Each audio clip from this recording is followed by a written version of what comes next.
Sheek Louch is not a pretender. Going broke is not on the agenda. I don't care about you. Too many fuck hits. It's hard to pour. Being underrated, but the streets they got us so warm. I'm like, thank you, cuz. Trap game, rap game, made hits. LOX, D block, get off my. I like the rock product suits in my stash. I'm definitely talking from a different age right now. I'm 100 years old, Vlad. So my definition of keeping it real is different, maybe right now than what it was back then. You know what I mean? So loyal or stupid is like, don't be loyal to these dudes that's not really loyal to you, man. In the story of New York hip-hop, certain names echo louder than others. For example, hip-hop fans love Jadakiss for his unique raspy voice and sharp punchlines. These fans also love Styles P as their philosopher warrior. Due to fans' love, these two rappers dominate every ranking, every debate, and every top 10 New York rappers list. But there is a name that rarely makes it into conversations.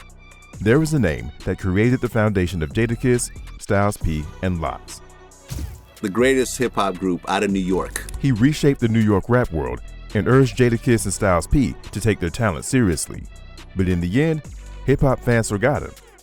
His name is Sheek Louch, and this is the story of the greatest LOX rapper that never was.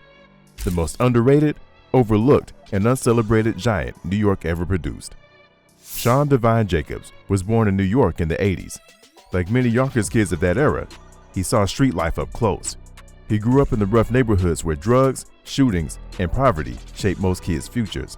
And what was Yonkers like in the 80s? Yonkers, New York, like same as everywhere else, as far as like the hustlers, crack moving around, hip hop was taking off.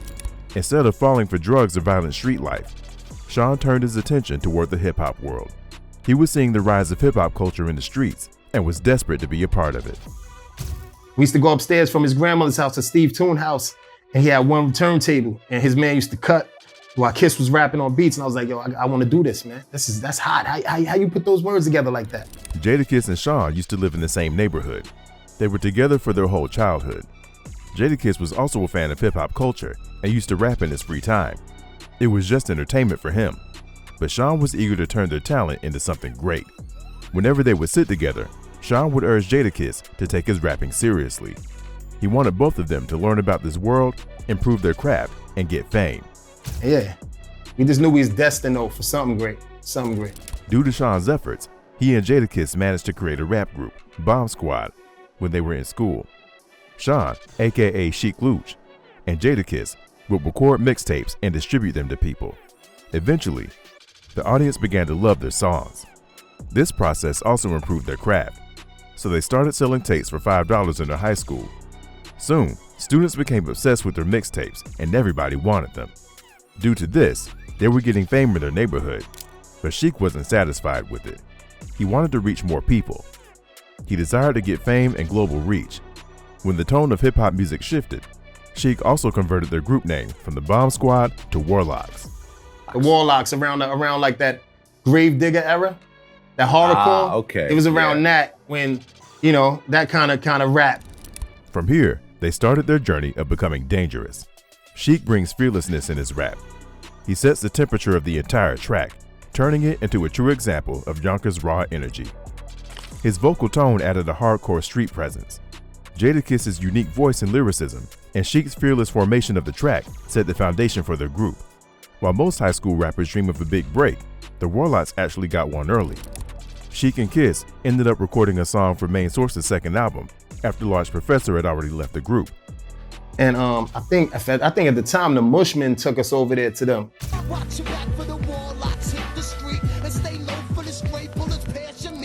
It wasn't a major release.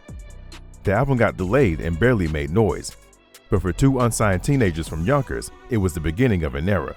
It told Sheek they could reach the peak of success if they kept going. So he started hustling more passionately, making sure their tapes reached more people.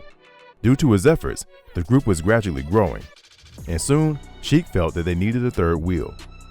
So he started looking around.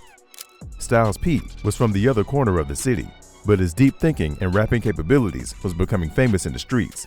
To take a blunt just to ease the pain and humble me now, and I'd rather roll something up. Sheek had built a few connections with local rappers and groups, so he knew about the abilities of Styles P. He soon shared with Jadakiss that they should hire him. We wanted to sign Styles. We was that young thinking like that. Yo, we gonna sign Styles. We gonna get him a deal and all that. And Sheek was thinking strategically about building a crew. He had the mindset of a CEO and was eager to make some daring decisions. Due to him, Styles P became part of their trio. He was the deep thinker who mixed street reality with introspection from childhood. After Styles P joined, Sheek urged both of his teammates to regularly go to the studio and record demos. It was time to step out of the unknown streets of New York. Sheek's hardcore street presence, Jada's lyricism, and Styles' philosophical aggression created a unique rap music. Sheek often sets the tone with hooks, intros, and aggressive first verses that played a huge role in making their music memorable. Once they recorded their demos, Sheek sat down to market it. In that era, Mary J. Blige was already blowing up and touring. You are my destiny. You're all I need. Sheek and the crew borrowed her Jeeps and Range Rovers through her cousin Jamal, Coke. They would tour around in her vehicle while playing their music. In the end, they would intentionally leave their tapes in the car. she'll let us ride around, and we riding around blasting Wu-Tang and just loving it. We'll leave the tapes in the car, so she started hearing them. Naturally, Mary J. would listen to their music. She loved the enthusiasm and uniqueness of the group, so she made sure to play their music in front of others. She took their tapes everywhere, helping them get noticed in the industry without ever asking for credit or money. Due to her loyalty and Sheek's clever marketing tactic, different labels and individuals tried to sign them. This included Chubb Rock, Eddie F., Dave Hall, and even Suge Knight, who personally called Sheek's mother's house. I go in my mom's room, get on the phone, kids go in the kitchen, use that phone. And we like, yo, what? And we, you know the long cords and shit, come around looking at each other like, yo, and Suge like, yo, I need y'all to come out here, man, y'all shit is hot.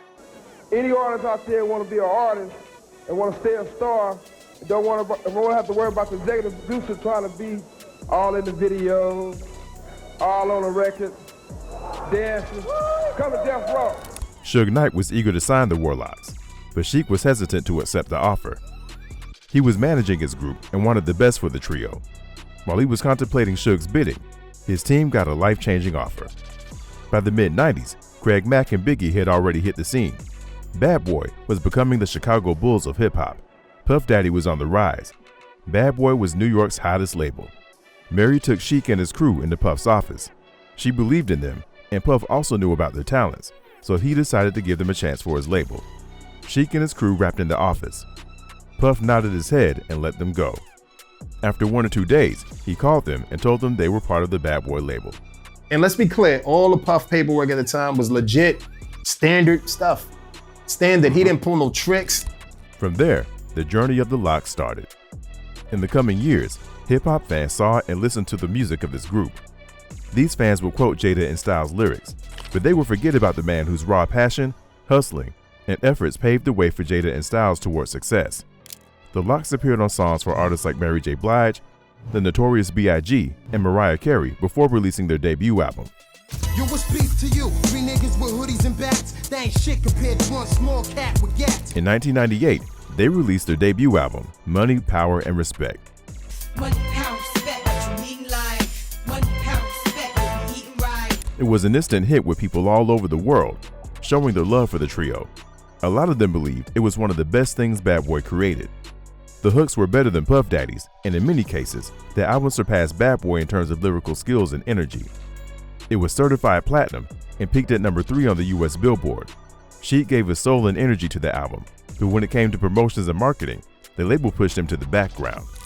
His aggressive street voice wasn't friendly for their marketing, so they focused on Jadakiss during tours and promotions. After this album, the group broke up with the Bad Boy label and accepted the offer of Rough Riders. They released their second album, We Are the Streets, in 2000. This is where Sheek truly came alive. He participated in almost every track. From lyric writing to making them memorable, he was everywhere. His raw delivery shaped the Rough Riders' identity. Sometimes folks can't master beats with the lyrics that can help sustain a career. Definitely. But that don't mean you ain't lyrical. In your case, Yeah. Sheek Louch, you've been able to do it both. We do it both. You do it both. When the album was released, a lot of hardcore hip-hop fans recognized the efforts of Sheek. They believed he was the best one among the trio and deserved the fame that his highly rated teammates were getting. But mainstream media focused on Jadakiss and Styles P. In the We Are the Streets album, Jadakiss's Blood Pressure became famous, making him the focus of the promotions and tours.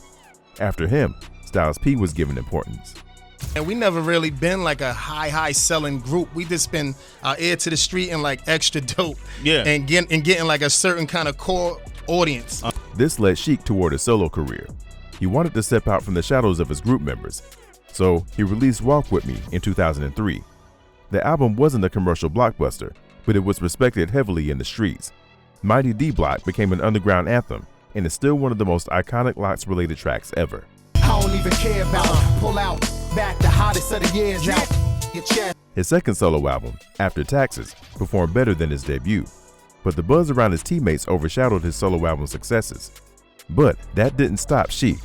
He released his third solo album in 2008, and it gave him his best solo moments.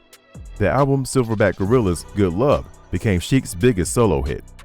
Hey, I'm looking for not a lot of women out there on tour. It hit the Billboard charts and got rotation on MTV, BET, and the radio. Sheek showcased a more charismatic, fun side without losing his rugged voice. After this, he's released numerous solo albums, but never got any breakthrough or peak success that his teammates got. But it doesn't mean that Sheek has stopped. In fact, it has been 30 years since he created this group and is trying to achieve peak success.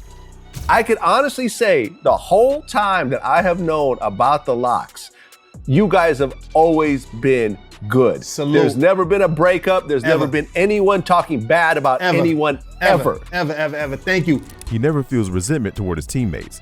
In fact, he sees them as his brothers and believes that he will one day have his breakthrough moment too. What's your favorite track or album by Sheek?